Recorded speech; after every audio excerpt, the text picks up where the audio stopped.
Hi, Maryon. Welcome to the show. Hi, Brittany. It's lovely to be here.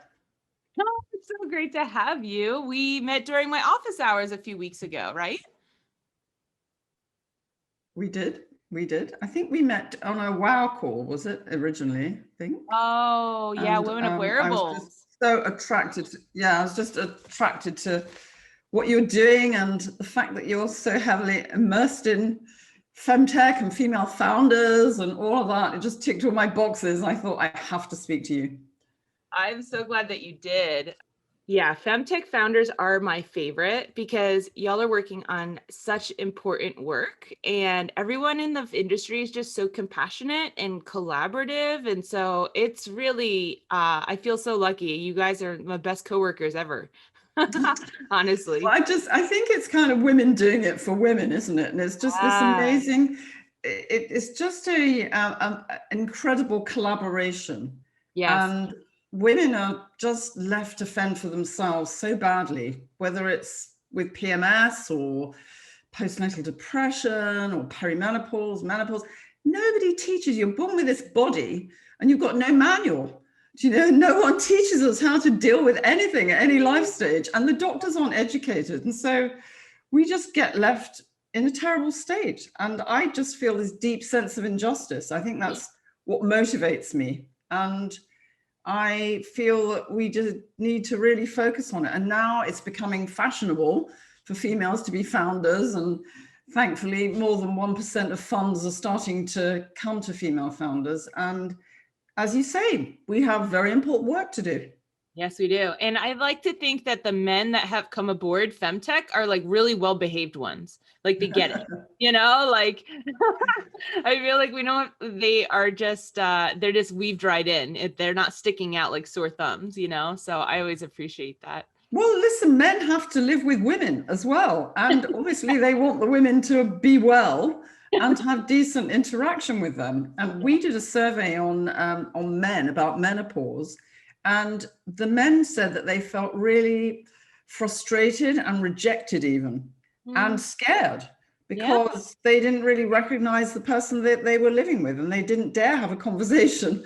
And we've done so many surveys on thousands of women, and they regard perimenopause and menopause as the end of life as they knew it. And they're scared stiff as well because they have no idea that they can feel better, that they Yeah. can do a U-turn and actually feel better than they remember.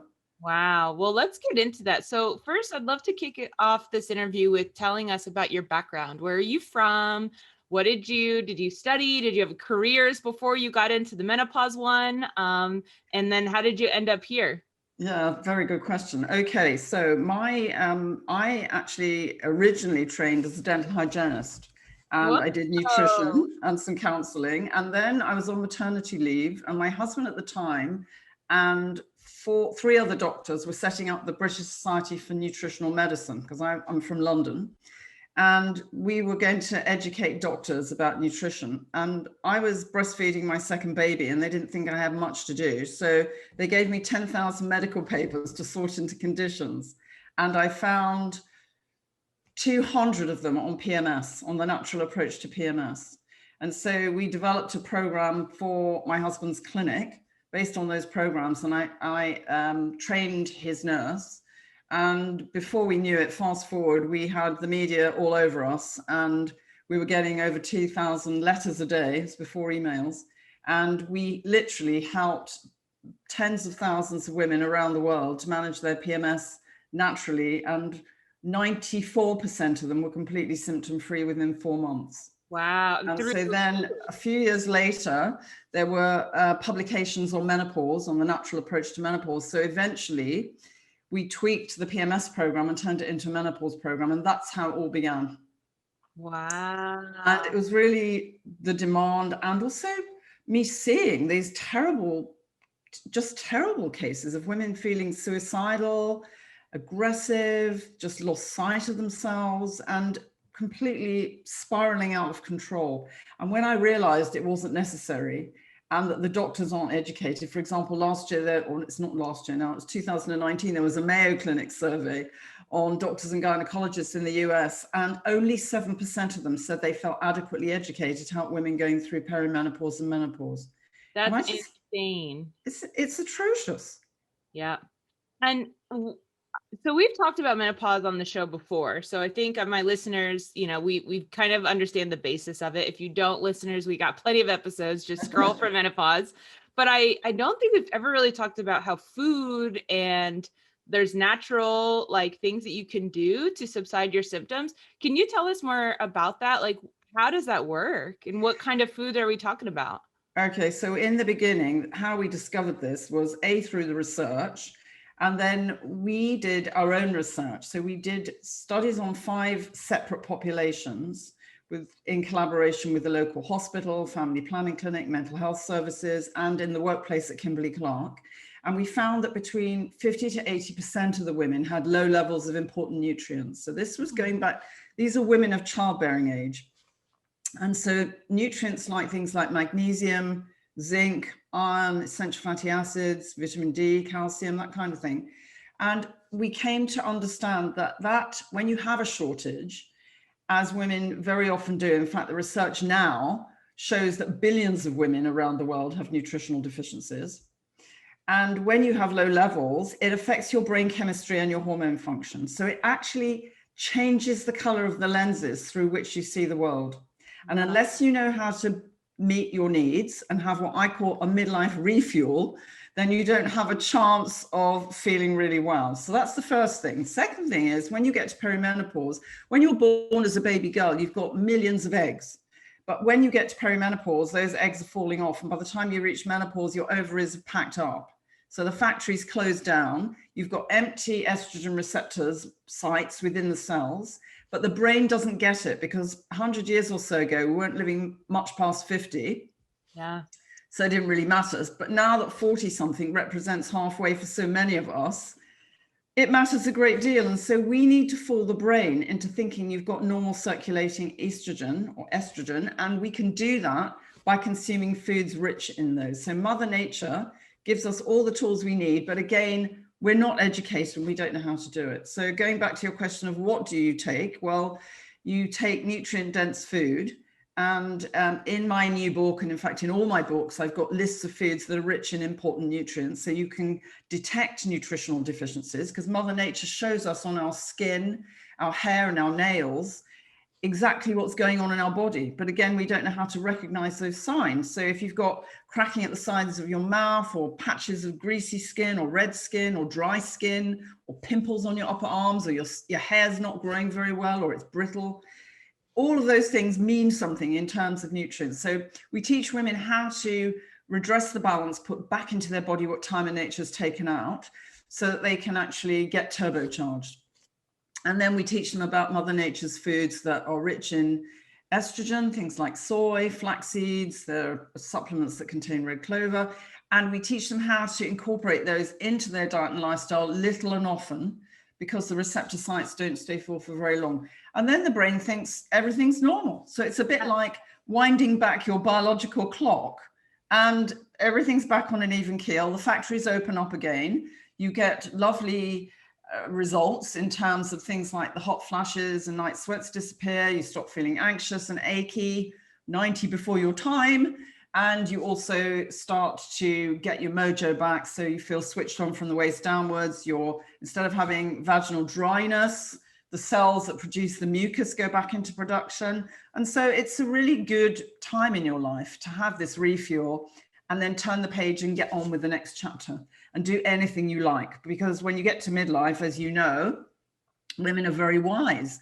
But when they're curled up in a ball and they can't leave home and they just feel so overwhelmed by brain fog and fatigue and fear, then they can't really be very useful to anyone, least of all themselves. Wow, this is so fascinating how we're hacking the body via nutrients to supplement things that our body needs in order to signal to us that we're not almost gonna die. Because like you said, we used to not live past 50. And so evolution has not caught up and we're living to 100. And so to be 50% through your life, but your biology says, we must almost be done, let's just start shutting things down. But being able to biohack it through nutrients. Do you consider yourself a pioneer in natural menopause movement? Yeah, well, I have often been referred to as the pioneer of the natural menopause movement. And I think because I've literally helped more than 100,000 women around the world manage their menopause naturally. And I have no idea how many people my books have reached because they have been on bestsellers lists in different countries. My latest book, which only came out a couple of months ago in the US, Manage Your Menopause Naturally, is my first American book. But it's my 28th book. Oh my So I have, God. yeah, it's just been, so I'm very excited about having the opportunity in America to let women know. And I've been doing interviews for the last couple of months, and it feels like such an honor to be able to get the word out and to take the worry out of it and give women hope that they can actually feel better.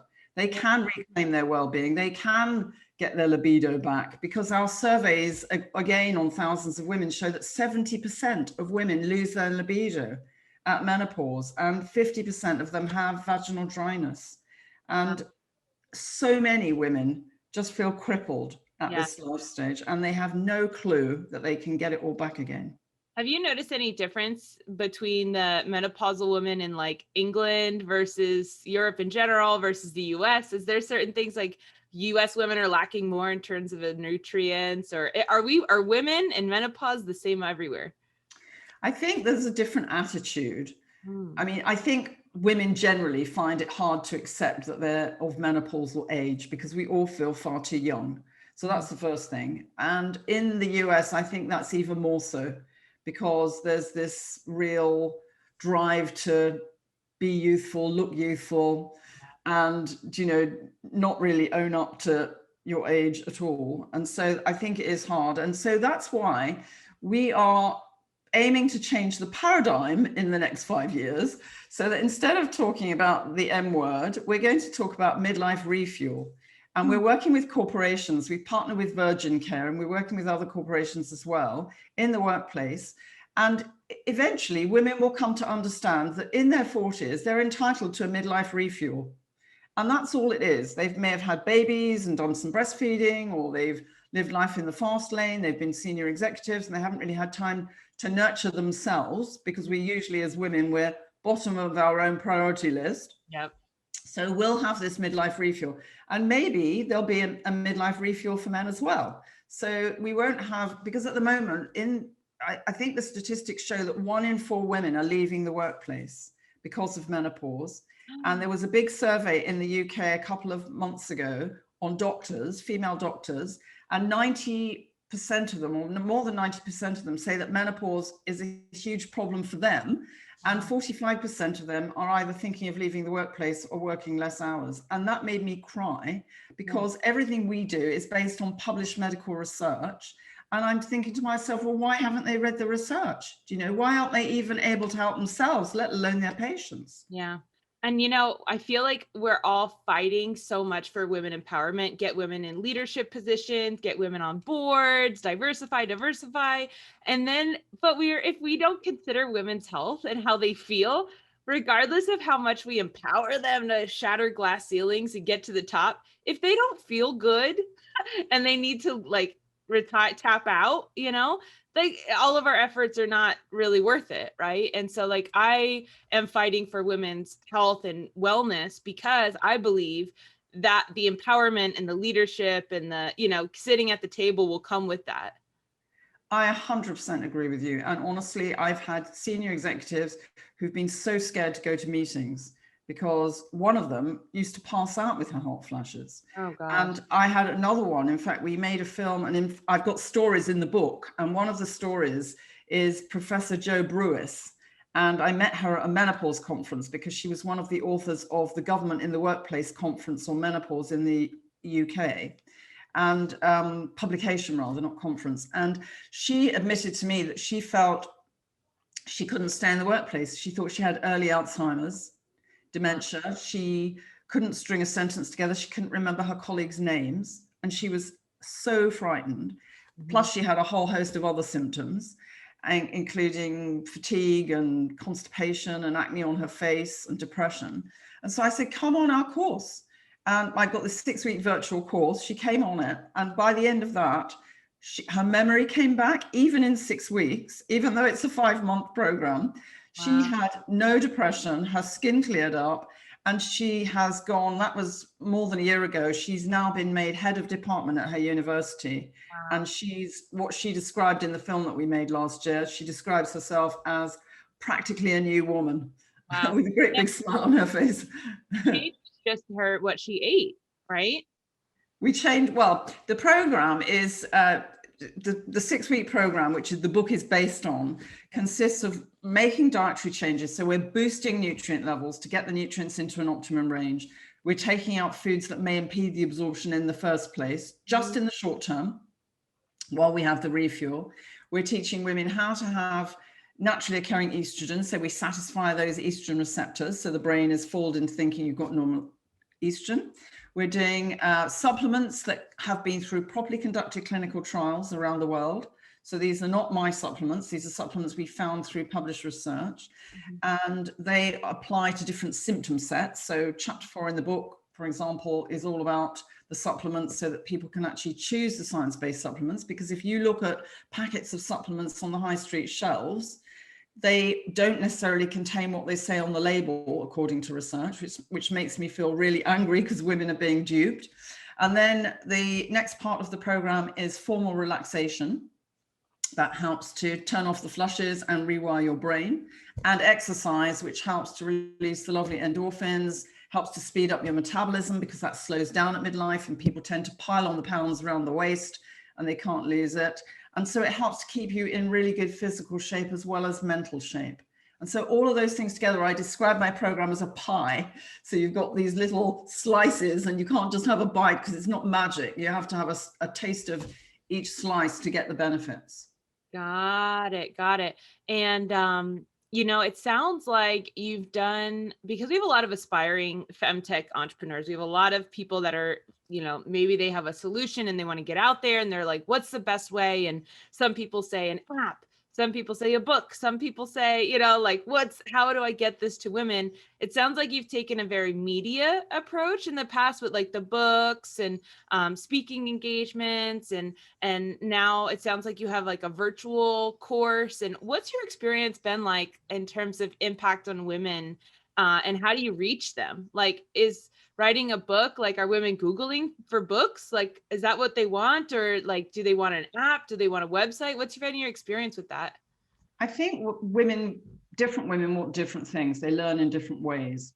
So we try and cover every single base. I think the book for me is always good because it goes out there and it just has a ripple effect. It reaches people in all sorts of places. And sometimes that's the first contact people have, or I write very often for the Daily Mail. So I had a big article a few weeks ago called Menopause Face. And that is, another way of sort of getting out there to women. But what happened to me was I made 4 films for Facebook Live a few years ago and on menopause. Someone showed me how to do that. And within 12 weeks, over 1 million women saw those films. And so I was just inundated with needless suffering. It made me feel very angry and it made me rise to the challenge of helping millions of women. And so that's our goal.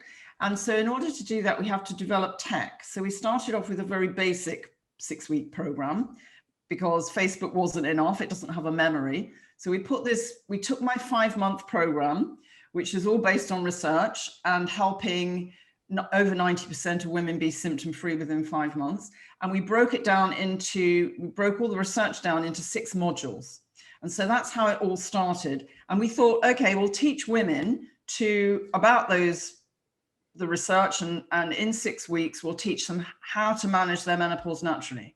And we didn't realize then that we wouldn't only be doing that, but we would actually be able to turn their lives around in 6 weeks. And so they'd see a big fat light at the end of the tunnel and know that they were on the right track and going to get back to feeling brilliant again. So that was how that all began. And now, because it's a tech world, we've kind of created tech around it. So we've got what's known as a minimum viable product. So at the moment, it operates from your phone. And you've got a dashboard and you've got all your course materials personalized for you. You can track your symptoms, you can attend live sessions, you can ask questions, you can do everything through.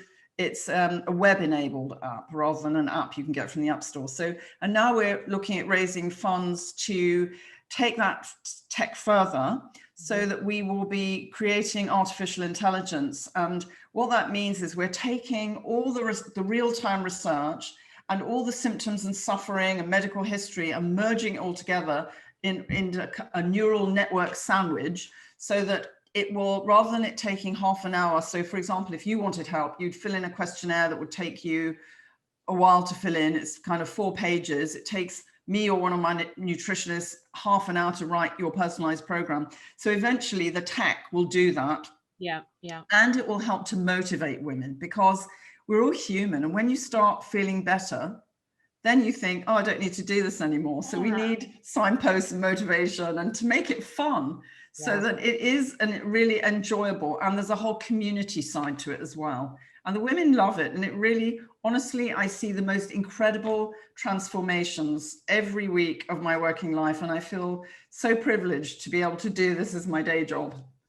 Wow. I am just so blown away. I'm really impressed. And I love the idea of, we're just biohacking the body and using natural methods. It's not like you're saying, take this drug or do this. And you're like, just move your body, eat more of this, eat less of that, that's awesome.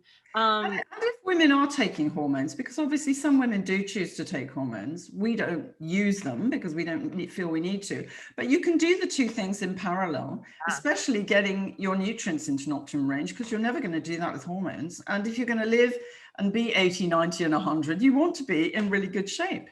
Yeah, totally. What do you think about I always like to tap on accessibility to healthcare, if I can say this is health care, right? Care for your health. Do you think that, maybe women living in, at least in the US, we call these, oh my God, food deserts, where it's like there's no grocery stores within miles, or maybe there is, but it doesn't have an organic vegetable section, right? And so what about women who are, have smaller incomes and maybe can't afford all these great vegetables and fruits and things that you might be recommending? What about those women? We try and tailor the program for each individual and their tastes and their lifestyle. And I think that's really important. And if as long as you chose the right food, if you had the same food every day, it wouldn't really matter.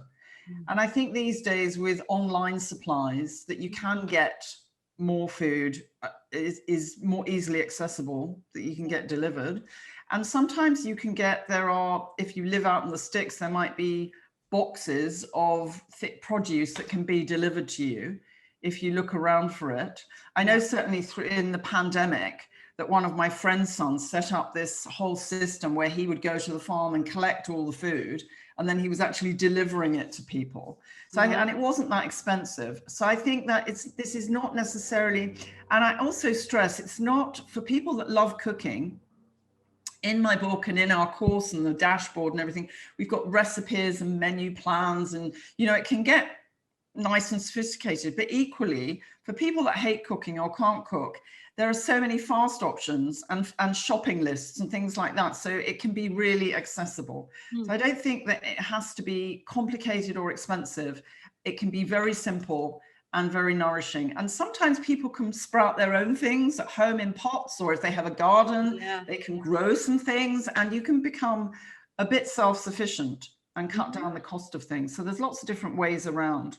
Yeah. And I know that some women actually enter menopause early due to having cancer or needing a hysterectomy because of something. Does your program also work for them? Absolutely, yes, because what's happening, no matter when you go into menopause, and in fact, we reach our peak at 35, our bone mass reaches its peak. So we do need, the earlier that you learn how to get yourself in good shape. And I know my PMS patients that came back for help around perimenopause didn't need much help because they already knew how to meet their needs. So we were just tweaking things to meet the needs of this changing lifestyle. And so the earlier you start, the better. Having said that, if you're in your 50s and you haven't started, it's never too late. And the wonderful thing about this is it doesn't only help to get your menopause symptoms under control, but the research shows it helps to protect you against things like osteoporosis, the bone thinning disease, heart disease, dementia, diabetes, all of those things that we are much more prone to after menopause. And so it's really good for us because it helps to make longevity a much better experience. And even if you want to get cosmetic about it, the research shows that by consuming Mother Nature's estrogen, you can reduce the depths of wrinkles on your face quite considerably within 12 weeks. And so it has a great effect on your hair and your skin and your nails, as well as everything on the inside.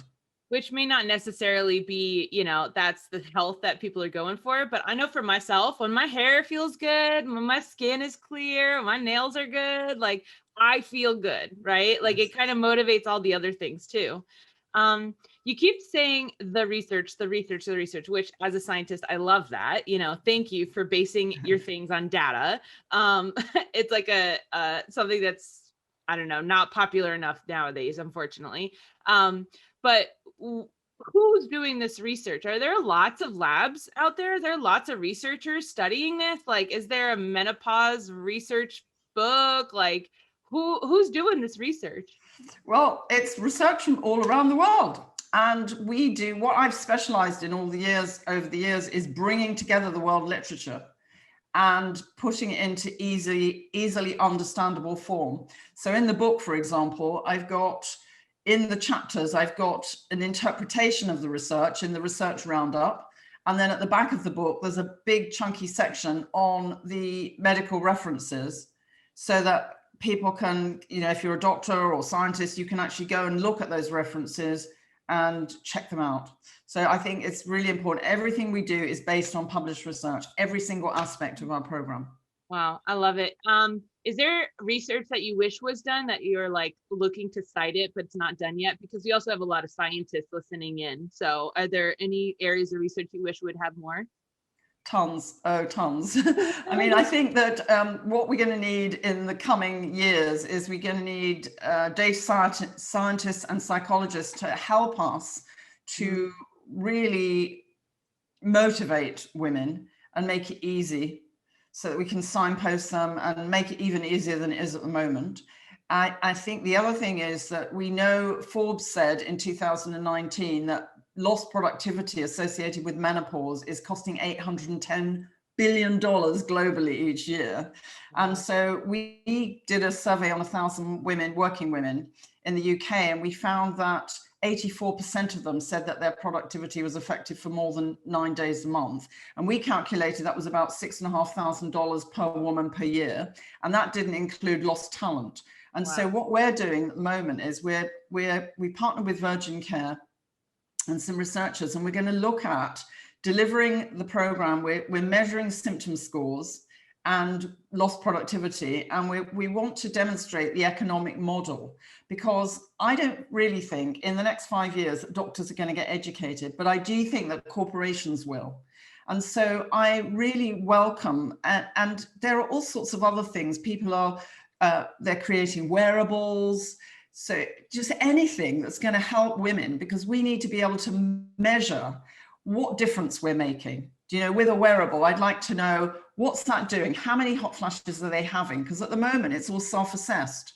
It may start by saying, I'm having 12 a day, or one every 10 minutes, or one every half an hour, but there's no actual measurement of that. So if we had a wearable where you could measure that, we could measure somehow alertness and productivity and all those activity in terms of not just doing 1,000 steps or 10,000 steps or whatever it is, but really measure what in terms of how you can relate it back to well-being and making longevity a great experience. I think that's, we've got 30 years to demonstrate that we can actually keep ourselves in really, really good shape. And I think that wearables are going to be important, and all the researchers around the world who are interested in this need to get together, and so that we can actually help ourselves to a big slice of good health as we get older, and then leave that as a legacy for other generations. Yep. And help businesses and help economies not lose all this money because women don't feel well, right? What Exactly. are some of your future goals? This has been such an awesome conversation. I want to know, like, what in your mind, what's the future of holistic and natural menopause treatment? For us, we are on the verge of, we're just raising some more money. We've got our tech people just waiting to get on with the next thing so that we've got this intelligent tech.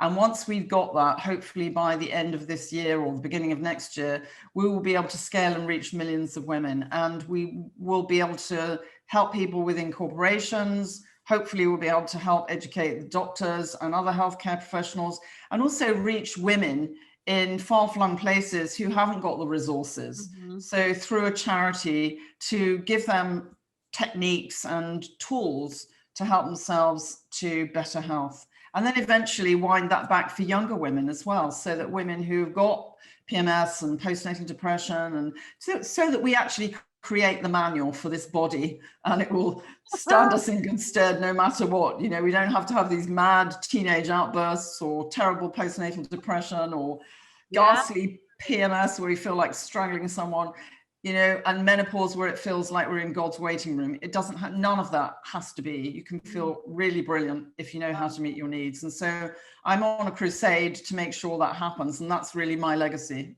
Oh, I love it. Well, anything Femtech Focus can do to help you, because I'm all for crusading for women. This is amazing.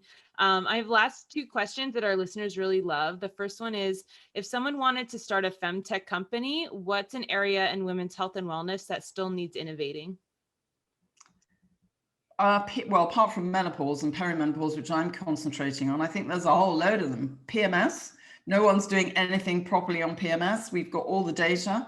And in fact, the AI framework that we are creating will be able to, we can have other purposes. So we can feed in data on PMS and other conditions, but everything really. Look at osteoporosis and the fact that we're so fragile after menopause unless we learn to meet our needs, and somehow working out how do you create this time track of information for women through their lives so that they can access it. Yeah. Because we don't really do anything. We're not proactive. Women are busy. They're working, very often they're moms, they're partners, they're housekeepers, they're everything. So they're not really looking after themselves. And it's not until we're in pain that we then have to take action. Yeah. You know, we're not very good at saying, hey, I need to be my own nurturer. Yeah. I need to keep myself in good shape so that I'm there for everybody else. That's not really how it works. So we've got to think outside the box and work out how we can deal with that so that we have a better quality. And instead of being on a kind of merry-go-round where you're up and down all your life and not in the best form, you can actually be the best version of yourself, and you can have so much more impact in the world. Yes. Oh, I love that. Yeah, women, we're usually the last one to take care of if it was ourselves. And also, we usually don't get help until it's unbearable, right? Usually not like, well, I'm only 10% not feeling myself. It's usually like, I'm only, 90% sick, then we'll go and like seek assistance. The last question is, what do you think the femtech industry as a whole needs the most right now in order to be successful? I think it needs investors to understand that we have a lot to offer in terms of creating well-being and how that relates to society and the economy, but also for them to really grasp the fact that it's a massive opportunity for them. Because Crunchbase, I think it was last week or the week before, said that menopause femtech is a $600 billion opportunity for investors. So I think that there's going to be this awakening, if it has, I think it's already started, and people will come to understand that it's okay to invest in women. They're quite reliable and they do actually produce the needful, they're not, they shouldn't be second rate. I heard this amazing story from an angel investor as I was walking along after a meeting. And I remember so clearly, there was a man and a woman who went and gave exactly the same pitch. And it was the man who got the investment and not the woman. and it was nothing to do with the pitch. So, you know, we have to change all that. That's the past. And now we're moving into this lovely new territory. Yeah, absolutely. And with a market size of 600 billion, there could actually be venture funds that only invest in menopause, because that is such a big market, right? Like that type of a market size warrants its own investment department, like, and yet we're trying to squeeze that in with the rest of women's health, like sexual wellness, contraception, like all the other things as well. So, wow, it's crazy. But this has been so much fun. I have a copy of your book. I cannot wait. I kind of skimmed through it and getting ready for this interview, but I'm really gonna, like, for real, now I'm inspired to reassess, like, how am I feeling and what kind of nutrients my body needs. Excellent. Well, I'm happy to give you any pointers you need, of course, and look forward to carrying on and collaborating in any way we can going forward. Thank you.